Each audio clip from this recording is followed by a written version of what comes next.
morning, everyone. Sorry we're starting a little late, trying to figure out technology. We'll start with number 47 in the big book. God is so good, number 47. Is my Bible back there?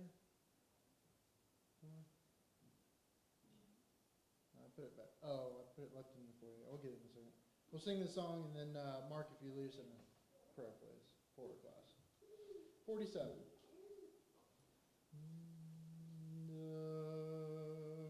God is so good. God is so good. God is so good. He's so good to me.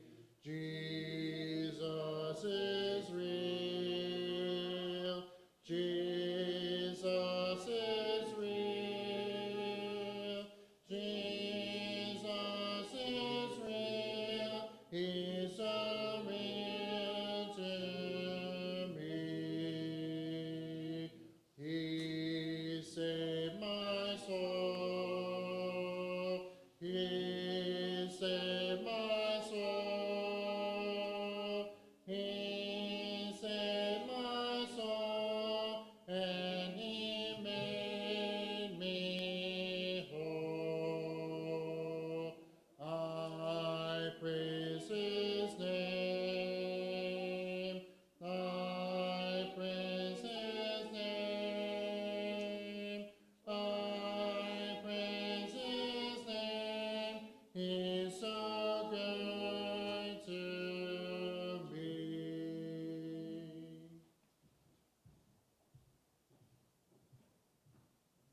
Heavenly Father, as we approach you now, we're thankful for this opportunity to come together, study your word, and worship you today. Grateful for the presence of everyone here. Pray for those who are unable to be here, those who may be traveling, leave for prayers as they are away, and help them to return safely. As we enter into this study, please help us to clear our minds of the problems of this life that bother us, and help us to concentrate on your word. Ask that you forgive us our sins. Be with us through our worship this morning. Please we pray in Jesus' name. Amen.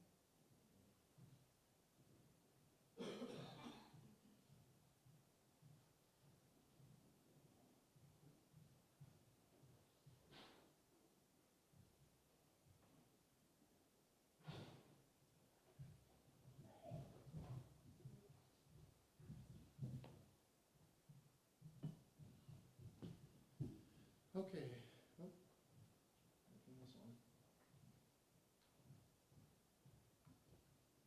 Okay. I should be able to pick up on the stream. Welcome back to Daniel. We had a week in between while Sister Dawn Patton was here. So it's been a little while since we've talked about Daniel. So I do want to review just a little bit of chapter 10, basically where we stopped last time and kind of just lead up again to it so everyone knows where we are at exactly. I was about to say last week, 2 weeks ago, we were in chapter 10 of Daniel, and we didn't quite finish it, but we got close. Let's see. I get my notes here. Chapter 10 and chapter 11 and chapter 12, as I've mentioned before, these are all going on. This is one big, long occurrence. This is all the same time. This is not every chapter break. This is a new time period. This is all one moment between these three chapters. So chapter 10, 11, and 12 really are just one big narrative, all happening, one right after the other, all in the same time here. So when we see the beginning of chapter 10 and it describes the time period where Daniel's at, that is the same for all three because it's just each one is a continuation of the one prior. So the chapter breaks are not very helpful in this regard. In fact, I don't like them at all, but that's the way they are. We'll work with what we've got. So we know from the beginning of Daniel chapter 10 that Daniel tells us that he has this vision, and he's going to go on to talk about it later in chapter 10 and then also chapters 11 and 12. But he tells us that he witnessed this revelation during the 3rd year of Cyrus, king of Persia.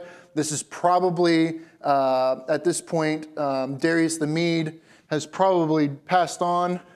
So we would be somewhere about 536 BC, so somewhere in here, sort of near the tail end of Cyrus the Great's reign, but probably after Darius the Mede has died. Remember in Daniel chapter 5, we are told that he was a fairly old man when he came to power. Darius the Mede he was 62 at the time, from Daniel chapter 5, verse 31.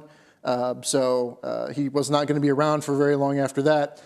And of course, it seems by this time, the Persians have probably become the very dominant power over the Medes in this sort of alliance empire that they've created. So you're not really going to hear much about the Medes anymore from here on out. We don't really know what happens to Daniel after this point. This is the last time Daniel gives us any kind of time clue to what he's doing, where he is. He's not in Jerusalem. He's still back. Let's see, where does he say he is exactly?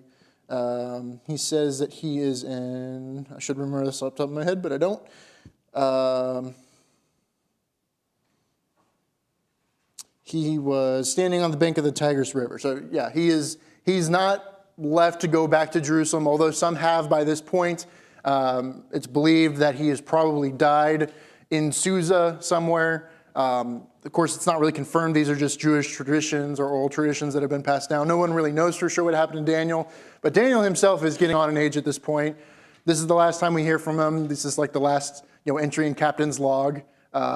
This is probably toward the end of his life, which kind of sounds sad. He never has a family. He was probably made a eunuch when he was brought into Nebuchadnezzar's service. He doesn't have any descendants. He doesn't get to go back to Jerusalem.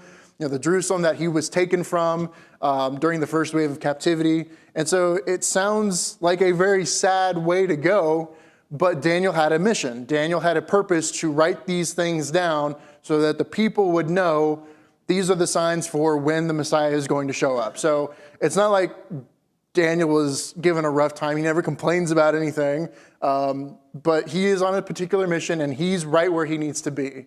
Sometimes we find out, why has God put me in this place? I've got a reason to be here. So Daniel had a reason to still be there. He was not needed in Jerusalem.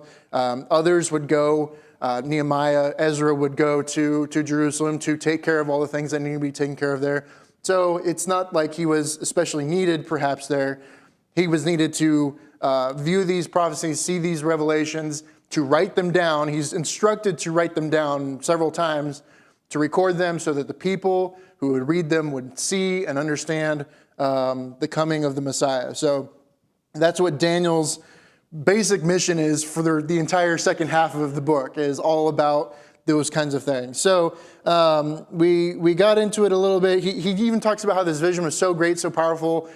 He needed several weeks to recover. He didn't eat any choice foods. He kind of let his hygiene go, it seems, from his description, which is in contrast with chapter 8, where he said that he needed a few days to recover after the vision he saw then. He says he needed a few weeks here, which may be one of two things, either that vision is much grander and greater and more terrifying, or it's just, he's older, he doesn't have quite that endurance to take something that powerful. It may be a combination of both, but just some interesting thoughts. We see him talk about a man that he sees in his vision, and he's radiating in this majesty and this power, and there's a lot of really deep descriptions about him. And we talked about how these descriptions actually fit very closely with the descriptions we see of the Christ in Revelation chapter 1, verses 10 through 18, and also Revelation chapter 2, verse 18. And the question was asked, if these descriptions are so similar, is Jesus talking to Daniel at this particular moment? And we're not able to say that for sure. There are a lot of similarities in the description, but when we look at the context of what the message is given, it seems like maybe it's an angel. It's really not clear. And I mentioned this last time that it doesn't really matter who's giving it to him. The information is the same. It doesn't change what the message is. Some commentators think it's Gabriel, but Gabriel's not named here, even though he's been named in the past in former chapters. We're really not sure. So I'm just going to leave it at that. I don't think there's any more we can dig there. We don't really know for sure, but it is a really interesting thought that perhaps you can all ponder over at another time. Then we started reading kind of the last portions of Daniel chapter 10 and also Daniel chapter 1. That's where I want to pick up, if we can. If someone would read for us, because, we read it last time, but that was 2 weeks ago. So someone read for us Daniel chapter 10, starting in verse 13, and go ahead and go all the way through verse 1 of chapter 11. So Daniel chapter 10, verse 13 through Daniel chapter 11, verse 1, please. But the prince of the kingdom of Persia withstood me 21 days, and behold, Michael, one of the chief princes, came to help me, for I had been left alone there with the kings of Persia.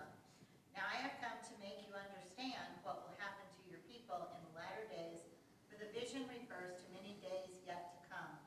When he had spoken such words to me, I turned my face toward the ground and became speechless. And suddenly, one having the likeness of the sons of men touched my lips, and I opened my mouth and spoke, saying to him who stood before me, My Lord, because of the vision, my sorrows have overwhelmed me, and I have retained no strength. For how can this servant of my Lord talk with you, my Lord? As for me, no strength remains in me now, nor is any breath left in me. Then again, the one having the likeness of a man touched me and strengthened me, and he said, O man, greatly beloved, fear not. Peace be to you. Be strong. Yes, be strong. So when he spoke to me, I was strengthened and said, Let my Lord speak, for you have strengthened me. Then he said, Do you know why I have come to you? And now I must return to fight with the prince of Persia, and when I have gone forth, indeed the prince of Greece will come. But I will tell you what is noted in the scripture of truth. No one upholds me against these except Michael, your prince. And then verse 1 of chapter 11, please. Also in the first year of Darius the Mede, even I, stood up to confirm and strengthen him. Okay. So we've talked a little bit about this section. We didn't quite finish it, so I wanted to go through it again. Verse 13, whether this is Christ or is an angel, I'm kind of under the assumption it's an angel, so I might refer to it that way. He's talking to Daniel, and he's saying there's some sort of conflict that he's got with the prince of Persia. Now, there are some who say, well, because he doesn't say king of Persia, he can't be referring to Cyrus. Perhaps he's referring to his son, Cambyses II, who's right under there. I don't know. Prince is kind of a term that can be used simply as leader. I don't know if that's really splitting hairs or not. I don't think it really matters. He's having conflict with the leadership of Persia. I think that's probably an easy way to say that. Now we have Michael, he calls one of the chief princes who arrived and helped him.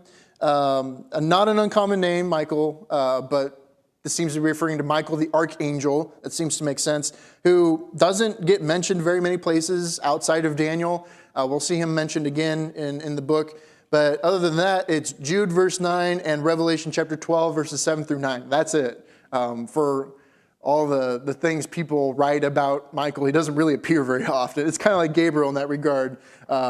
Sometimes they try to credit Michael as being an angel who's not named. I'm very careful about trying to make those assumptions. But every time we see him in those New Testament verses in Jude and in Revelation, he's contending with Satan about something, whether it's for the body of Moses or fighting against Satan and Satan's angels that are with him. So it's kind of like that's the equal matchup. Satan is not the evil equivalent of God because God is so much more powerful. Satan's more kind of lower on the level of an archangel, if you will. That kind of seems to be the implication there, that Michael is constantly the one that's going to Satan and kind of resolving the conflict with him, at least in those examples. I mean, certainly there are other ones where Satan shows up where he's not the one there. But it's interesting that that's the only time we really ever see him outside of Daniel is doing that. But we don't really know exactly what they are doing, if this man is an angel and Michael the archangel. We don't really know exactly what they're doing. We're not told that. But it seems that they're trying to complete some sort of mission regarding Persia. And we kind of get a little glimpse of it in a second. We'll talk about the final chapters of or the final verses of chapter 10. We don't know privy, but they're on a mission, and we see angels sent on missions to complete certain tasks, whether that's to tell someone a message or it's to wipe out an entire Assyrian army. There's kind of a big breadth of different kinds of missions they seem to partake in, or getting Lot out of Sodom before it's destroyed. All sorts of different things, but they're on a mission here. We see Daniel throughout this conversation. He's constantly losing his strength. He's not able to stand in the presence of this man that we're told about. But he says now he's going to leave. He's going to fight against Persia. And when he does, the Greeks are going to rise up. So one of the nice things here is we're told exactly what empires, what powers, what nations are at play here. So it seems, again, kind of talking about what we said before, we don't know the exact mission, but it seems like these angels are part of whatever downfall Persia is going to have. They are going to be involved in that somehow. Exactly how, we don't know, but they seem to be working either behind the scenes or doing something that would not happen otherwise, which is interesting to think about, because you go back to Daniel chapter 8, it was already very clear that the Greeks were going to be the power that was going to take over after defeating the Persians. I think this is perhaps a direct indication that God is the one making these moves when it comes to the global superpowers coming and going. Not only is God predicting that, but it seems that God is directly involved in making sure that happens. It's not just God somehow knew really well, which that wouldn't be out of the character for him, but he seems to be pushing that along. It's not God being an observer that just knows what's going to happen. It's God is involved making sure these events occur, which is a really interesting thing to think about. And we're going to talk a lot of history when we get to chapter 11. It's inevitable. But just a quick note, if you were to go through all the campaigns of Alexander the Great, which we will not go through all of them, I will mention some, but there's just too much to talk about there. He has this just incredible, I'd say a knack, that might be an understatement, but he's able to just overcome incredible odds in battle. Just there's no way that this should happen kind of thing. And he does it with extreme efficiency, extreme swiftness. You go back to Daniel chapter 7, the Greeks are described as like a leopard with 4 wings, just indicating just massive speed. And in those ancient times, it would have been. No other army at that time moved as quickly as Alexander's troops did. It'd be equivalent to like the World War II Blitzkrieg. Never seen that much speed in that time before. Just as an example, and I'm going to mispronounce names, so just bear with me. The Battle of Gamaliel in 331 BC, you had about 47,000 Greek soldiers go up against at least, minimum estimations are at least 120,000 Persians, and they were victorious. Now, some of the ancient writings and other estimates could put that number as high as 1 million Persians. I might be overestimating it a little bit. But even if you take the minimum estimate, that's almost a 3-to-1 odds. That's not good. You don't want to be down. It's like, okay, every single one of my soldiers has to wipe out at least 3 of the other guys for us. That's very bad odds. You don't want to be in that position. But they won. They won very soundly in that battle. It was an extreme success. The Persians never, there's a bunch of battles they never come back from. But when they continually, the Persians mass these huge armies, just hundreds of thousands every time. The Greeks come with tens of thousands, and they win every time. It's incredible. So I don't know if maybe the angels have a hand in that. Is that something they're doing?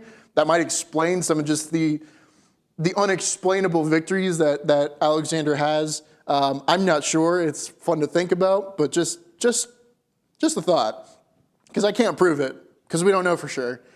And then we get to Daniel chapter 10, verse 21, and also chapter 11, verse 1, which I also wanted read. They make an indication that angels may have been helping in shaping the events of the first year of Darius the Mede, especially that first verse of chapter 11. They seem to have been involved in making sure that Darius the Mede was doing certain things. I suppose putting Daniel in a certain position may have been part of that. Again, we're not sure, but it seems that God is very much having a hand in how things are progressing. He's not laissez-faire, hands off kind of thing. He's very much involved in what's going on. We can see this through, the fall of Babylon was also very swift. If you look back in the history we've talked about with the Persians, taking out the Babylonians, there should have been no way that the Persians could have beat them, at least that quickly, but they do. We have the proclamation from Cyrus letting the Jews go back to Jerusalem. God very much has a hand in that. That's predicted before any of that ever happens. So it's really interesting to see that God is actively engaged in what is going on here, at least from the implications of these verses. The one last thing I want to talk about here in this section is Daniel chapter 10, verse 21, where it mentions the book of truth.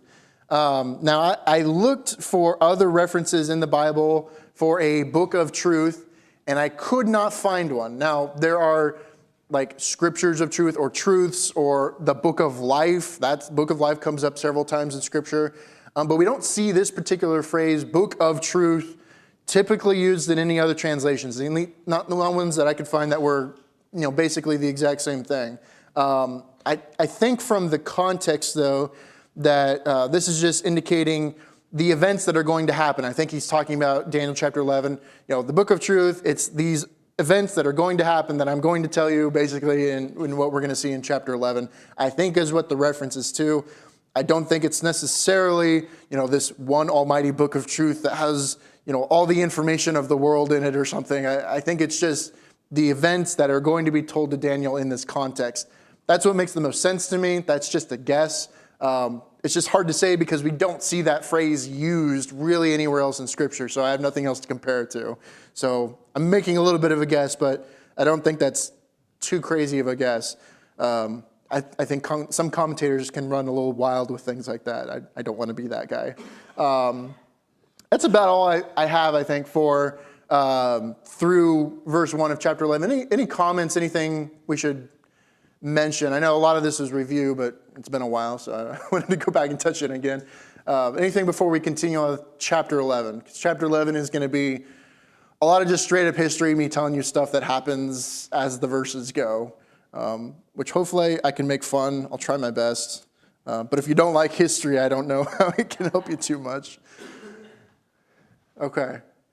Everyone understands. We perfectly understand Daniel chapter 10 then. Okay. All right. That's what I'm saying. Okay. All right. So we'll continue on. We're going to really piecemeal the reading here. We're going to maybe read like 1 or 2 verses for chapter 11 as we go. The reason to do that is I want to, the way the verses run is it's telling little bits of information that cover kind of grand periods of time as you go. And that's the reason I have this little timeline thing so we can follow along with the verses. That's the plan. This is really why I made this is for chapter 11, because this is when things get a little bit difficult because we see these things described in prophecy here in Daniel chapter 11, but not really anywhere else in Scripture. But we do have a lot of secular sources that talk about this period, and I want to kind of match them up and talk about probably what these verses are referring to in the secular history, which is actually pretty well documented. And basically, your mind will be kind of like, oh, he got this pretty detailed. Like, the clues are right there. Everyone's going to know who's read Daniel what's going on here. Let's see, what else did I want to mention? Again, this is just a continuation of chapter 10, so we're picking up right after. This is just, whoever the man is in the vision of chapter 10 is just telling Daniel all this information, and it's going to go through the end of the book. So with that, let's have someone read for us Daniel chapter 11, just verse 2. Just verse 2, please. And now I will show you the truth. Behold, 3 more kings shall rise in Persia, and a 4th shall be far richer than all of them. And when he has become strong through his riches, he shall stir up all against the kingdom of Greece. Okay, so who is the king while Daniel is receiving this vision? Cyrus. All right, that's not a trick question. So we're somewhere here, probably in about 536 BC up here. As we go down, time is passing, so it's going top to bottom. So he says 3 more kings are going to arise in Persia. So after Cyrus, we have Cambyses II, Bardia, or I think he also goes by Gautmata, and some of the historical documents we have. He reigns for a very short time, just in 522 BC. So that's him right there. And then we have Darius the First, who's the third after that. He reigns from 522 BC to about 486 BC. So a decent reign for Darius the First. Again, these are not to scale, so don't look at how big the names are. They're not always exact, so go by the numbers. So that means those are the three that come after, and then we have a fourth king who is described in some very particular ways that you don't see with the other three. We just kind of skip three and we go to the fourth is seemingly what we're told. But it's described as one who would be far richer than all the others, and when he's gained power by his wealth, he would stir everyone against the kingdom of Greece. Now, that fourth person will be Xerxes the First. Now, this would be, I believe this is correct, this is the same Xerxes that we would see in the book of Esther, or some of your translations will use the name Ahasuerus. I'm going to go with Xerxes. It's just shorter. I don't have to type out as many letters. So Xerxes the First, presumably the same one as in the book of Esther. Now, he reigns from 485 BC to 465 BC. Now, his campaigns against the Greeks are extremely well documented, but it's not to say that he was the one that started. Actually, Darius the First had some campaigns against the Greeks. They had their troubles, but Xerxes was like the big fighter against the Greek city-states. So if you kind of look at some of the big ones, 480 BC, we have two battles that are extremely important. There are a lot of battles, but I'm only going to focus on two because I don't want to talk about a dozen. There's only really two that the other ones matter, but these are the two that are going to be the big ones. You have the Battle of Thermopylae and the Battle of Salamis in 480 BC.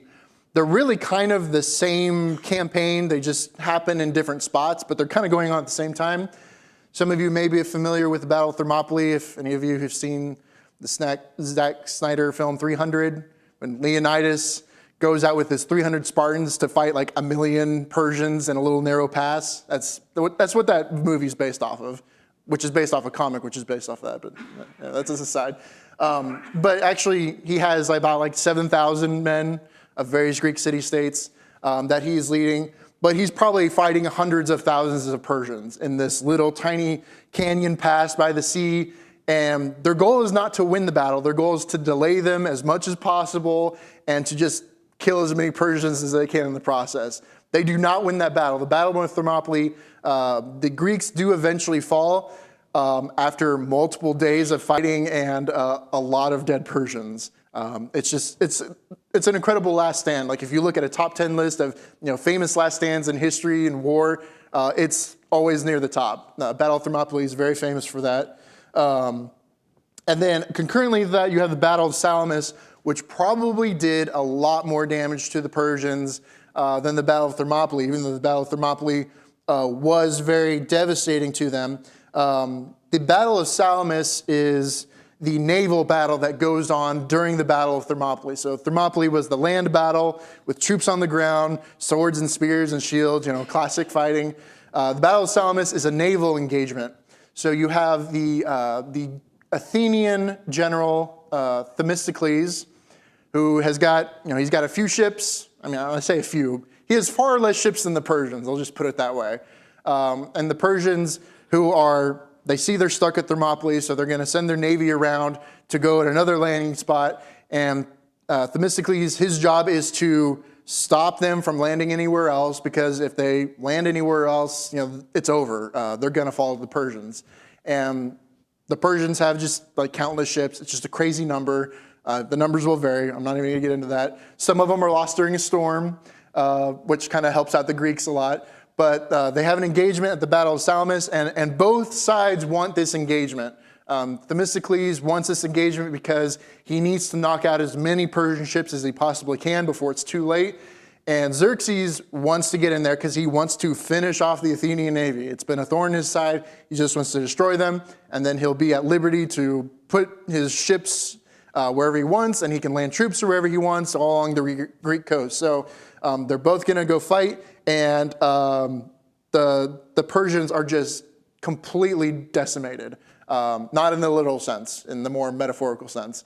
They're just utterly destroyed. They send a bunch of ships around the area of Salamis, and they're basically trapped in because they send a whole bunch in a small area, and so they can't maneuver. And so the Athenians just come and just pick them off as they're coming through. And in those times, they wouldn't typically be using like cannons, missiles, things that we would think of today as Greek engagement. They're ramming their ships into each other. This is the kind of engagement you have. You have a long boat with oarmen who row, and that front of your boat has maybe like a metal plate or something at the front of it, and you tell your oarmen, okay, full speed ahead, and they row real hard, and you want to ram into the other ship, kind of like a T, and crash right into them, sinking their ship, making them lose all their men.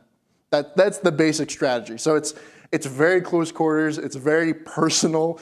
Not like naval combat today, where usually you never even see the other ships. It's all done by radar and things like that. So it's very, very just destructive to the Persians. This is the point where the Persians are no longer really going to be able to have an active campaign to invade Greece. After the Battle of Thermopylae, the Battle of Salamis, and a few other engagements that come after, that's the turning point. The Greeks have kind of united for these engagements. Greece is not a nation. It's not an empire at this time. You have Athens here, you have Sparta here, you have all these different city-states who they like to fight against each other at times, but they come together when the Persians show up, and they're like, we don't want these guys, let's unite, let's join forces, which is kind of the beginnings that kind of get the Greeks in the idea of, hey, maybe we were all on the same team, we could do something really great. So that's the history there for Xerxes. So when we see here in verse 2, the fourth king, Xerxes the first, who is going to engage with the Greeks, it's pretty obvious that this is who it's talking about. He was probably one of the most powerful Persian rulers, enormous amounts of wealth. Now remember, Persia it's got most of the world between Asia Minor, Egypt, and Iran. It's that whole area of land. They have this just incredible empire, and they're stopped by the Greeks during this time, and they're not really going to be able to come back from it, although it's going to be a while before Persia's gone completely. Let's see. I think that's all I have on verse 2. Any comments, questions? I'll do my best to answer the history stuff if I can. Go ahead, buddy. What did you say the name of the land battle was? That would be the Battle of Thermopylae. I'll spell it for you because Greek names. It's Thermopylae. Thermopylae. I'm probably not saying it with a traditional Greek accent, but yeah, no, I'm going to mispronounce names too. So if you need me to spell them out, let me know because they're rough. But yeah, and they're kind of happening concurrently. I think there was actually a movie made about the Battle of Salamis that was supposed to be a tie-in with the movie 300, but it was made much later, and no one really saw it. But I haven't seen it. I don't know. Just if you want viewing suggestions, I guess. It's not a suggestion. Let me take that away because it's not historically accurate completely. Any other comments, questions on verse 2? Go ahead. Well, if we were doing Ezekiel, I might do that because literally that's what he seems to be doing in certain parts. But I mean, you can look up online. You can just look up the battle, and you'll find maps. They're really good diagrams. I just didn't put any up. I've done, I think, enough here. But yeah, this is really well documented stuff. If you're really interested in looking into more of it, go ahead and look them up. There's history videos, documentaries about all these things, which will go into a lot more detail than I will. I'm trying to give you all you really need to know just for Daniel here. There's always more to history. History is always a little bit more complicated than we try to explain it to be. That's just the nature of it. If you think our times are complicated, they're just as complicated then, just we don't know all of the complications necessarily. Very good. Any other things for verse 2? All right, let's get into verses 3 and 4. This is probably as far as we'll get, but that's fine. I have a lot to talk about for these. Someone read for us chapter 11, verses 3 and 4, please. Then a mighty king shall arise, who shall rule with great dominion and do according to his will. And when he has arisen, his kingdom shall be broken up and divided toward the four winds of heaven, but not among his posterity, nor according to his dominion with which he rules.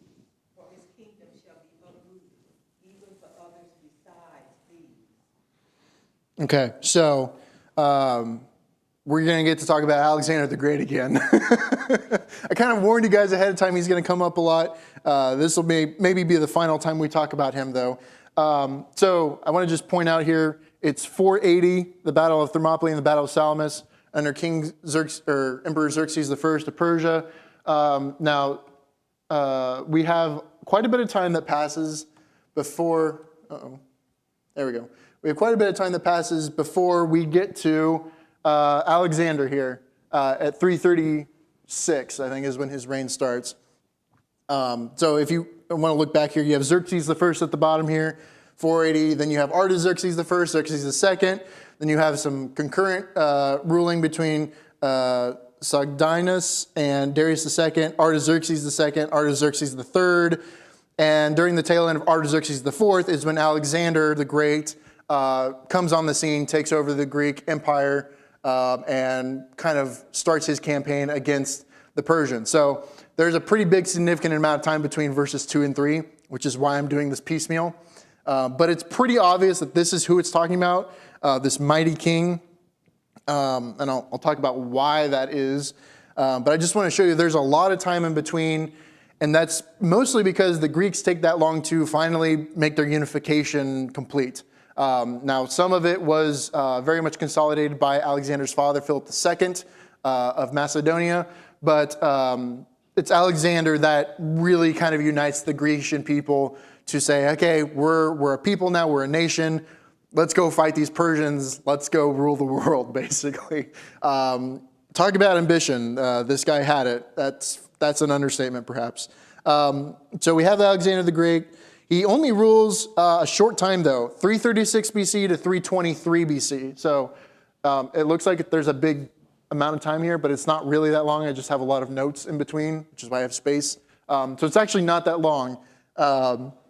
But Alexander the Great, his Greek forces, they wage a war campaign, just conquers enormous amounts of territory, basically what they had plus the Persian Empire and more. And they do it extremely quickly. I've mentioned that before. This basically goes as far as Egypt to the south, all the way to the borders of what we now call India to the east. So he goes an incredible length, conquering wherever he goes. And he does this while fighting the ultimate superpower of the time. Now, I've talked about the numbers already. The Greeks did not suddenly have the biggest army. They had to fight the biggest army. It's incredible. You see the numbers listed again and again for all the battles. They somehow continue to win, despite the fact that they are extremely smaller than the Persian Empire. They are always able to win. A lot of historians will credit much of that to their improved weapons technology. They had better weapons. They were better equipped. And their better tactics, which they invented the phalanx formations that the Romans would perfect in a way, and also the fact they were just better trained. They were professional soldiers, well trained, hardened. Sparta, the city-state Sparta, has that reputation for being a military state. So they were going up against, even though a more numerically superior foe, they were able to win again and again. They would also go on to just conquer other places that some would consider, impenetrable. There's no way you can conquer this city. Probably the best example of that, and I'm only going to give one example because I don't have time for all the others, is the city of Tyre. Now, the city of Tyre in Alexander's time actually had two cities. You had the city on the mainland coast, which was the port city, and then there was a small island just off the coast where they also had the city of Tyre. It was considered one city, even though it was separated by some water. So he conquers the main portion of Tyre on the mainland. So the people of Tyre say, well, we'll just retreat to our island. We'll wait till he leaves, and then we'll take back what's ours. Well, that wasn't good enough for Alexander. He was like, no, you're going to submit. I'm going to rule you. And they're going to say, try us. We have a fortress island with these high walls. There's no way you're going to get in here. Doesn't matter what navy you've got. He says, I don't need a navy. He basically takes the debris of the destroyed Tyre on the mainland and uses it to build a causeway out to the island. So it's just incredible distance in a short time. And, the people of Tyre are looking at that causeway under construction. They're like, that's not good. So they send in what are essentially fire ships, which is a technique that's been used all the way through to the destruction of the Spanish Armada, like 1,000 years later, more than 1,000 years later. But they send out these fire ships to destroy the causeway, to destroy the construction. And, Alexander looks at that and says, like, I can do one better. He builds these enormous siege towers, and he runs them down the causeway, and they just start picking off everything. And they get in, they do take over this island city, and it's just, you're like, oh, wow, that's amazing. No one's ever done this before. And he has multiple things like that going. The one from Tyre is probably the most fun to talk about. There's more detail. I won't get into all of it, but that's the cliff notes of it. Now, his reign is cut short. Like I said, he dies in 323 BC, which is very complicated. There's a really big power struggle all of a sudden because he does not have a proper heir. He is not named an heir. He has some illegitimate heirs. Some are too young, so they really can't really do anything. Or they have some other issue. So there's these regents that say, oh, we'll protect the throne for them. We'll call them rulers. That doesn't really last. Basically, as soon as Alexander dies, we have what are called the Diochi Wars. And basically, his generals kind of start fighting over land. And the kingdom that he has amassed in this very short time splits into four. Now, we see this mentioned here in Daniel chapter 11, that his empire, in verse 4, his empire would be broken up and parceled out toward the four winds of heaven, kind of in a literal sense. It literally splits into four different kingdoms. Again, we saw this back in Daniel chapter 8, when you had the image of the goat that represented Greece, the goat with the mighty horn, the large horn that breaks off, and then four horns replace it. So you have these four kingdoms ruled by these four generals. And I'll go through them real quick. I think I've mentioned them before, but I'll mention them again. We have Cassander, who would rule the area of Greece and Macedonia. We have Lysimachus, who would rule the area of Asia Minor, so think modern-day Turkey. We have Seleucus, or Seleucus, some debate on how that should be pronounced. I don't care. Same guy. He would rule the area basically from Syria to Babylon. That's one we need to pay attention to. And then the fourth one is Ptolemy, who would rule the areas of Egypt and what we would call the Holy Lands, Palestine area. Now, I want to point these out here. So this is Ptolemy here in the kind of the reddish, pinkish color. So that's the area of Egypt, the Holy Lands. That's their empire. This green section right there, that's Cassander with Greece and Macedonia. The Seleucids are in blue. And then Lysimachus, his kingdom of Asia Minor, right here in the teal, I guess. I'm not sure what to call that. It's a color. It doesn't show up as well contrasted on here. But one thing I want to point out to you is look at the Ptolemaic Empire here and the Seleucid Empire here in the blue, and compare them to the other two when we get to the next slide. Oh, I don't have the next slide prepped. Well, I'll just tell you, this green right here, it stops there. And Lysimachus, his empire, it stops there. The only ones that will endure after that are the Seleucid Empire and the Ptolemaic Empire. They will be the dominant empires until the rise of Rome. Rome is going to be around, but it's not going to become the superpower until later on. So when we read later, and we're not going to get to it today because we're just about out of time, when we continue on with chapter 11, you're going to hear constant references to the king of the north and the king of the south. Now, the way this is written, I believe, is to be read by someone of Jewish, someone who's Jewish, who's in Jerusalem area. To the north would be Syria. To the south would be Egypt. So you have the Seleucids in the blue here, who would be from the north, the Ptolemies in the south, and these two empires are going to fight, and guess who's right in between those two? The people in the area of Judea. So they're very much at the center of all of this action. Basically, whenever there's a battle, they're going to go, one's in Syria, one's in Egypt, and we're going to meet right here in the middle, somewhere not too far from Jerusalem. There's going to be a lot of that going on. Basically, chapter 11 describes a whole bunch of battles between these two. It's going to get really complicated. There's going to be a lot of political scheming that we're going to talk about, because you'll read stuff like there's an alliance and then there's not, and then someone's going to die, and we're going to go through all that political intrigue. But I think that's a good place to stop. So basically, we've gone through the reign of Cyrus II up here in Daniel chapter 10, and by the time we've gotten to the end of verse 4 of Daniel chapter 11, we're here in 306 BC area-ish. It's not exactly a clean cut. So we've advanced quite a bit of time in between, a lot of rulers in between. One other thing before we close, I just want to mention one more thing about Alexander. Alexander, he knocks out the final blow for Persia in 330 BC, which at that time was ruled by Darius III. Now, some historical references are made to an Artaxerxes V. Artaxerxes V was not really a proper king of Persia. He was really more just kind of the leader of a guerrilla war that was still kind of being fought against the Greeks. But by the time Darius is off the throne, there's not really a Persian empire anymore. You have just, a few, people like Artaxerxes V who are claiming this kingship, but he has no kingdom to rule over. There's not really anything historically significant about him.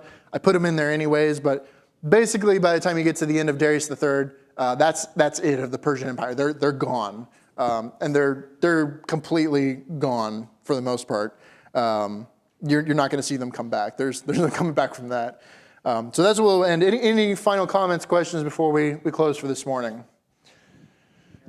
It's history. And well, okay, so I'll just tell you, if you can look up, this history online and stuff, there's a lot of commentaries that'll walk you through these. They're all pretty much going to be very similar with some exceptions. It's just the fact that the secular history is so well documented, it's extremely easy to look at it and compare it to what Daniel is writing down and saying, oh, hey, these match up pretty well. There's not really a lot of argument among scholars, which is amazing considering how much information we're going to get through. So there'll be some where we're going to say, well, we're not sure which Ptolemy or which Seleucus this is, but it's not really going to be a big difference. It's going to be the same powers throughout. So we'll stop there. We'll pick up in verse 5 of chapter 11 for next week, and it's going to be more history. I'm going to have a lot more slides to go through. Basically, you're going to see a lot of slides where it's just the red and the blue, the Ptolemies and the Seleucids, and they're just going to go back and forth for a long time. So, but we'll stop there for today. Thank you.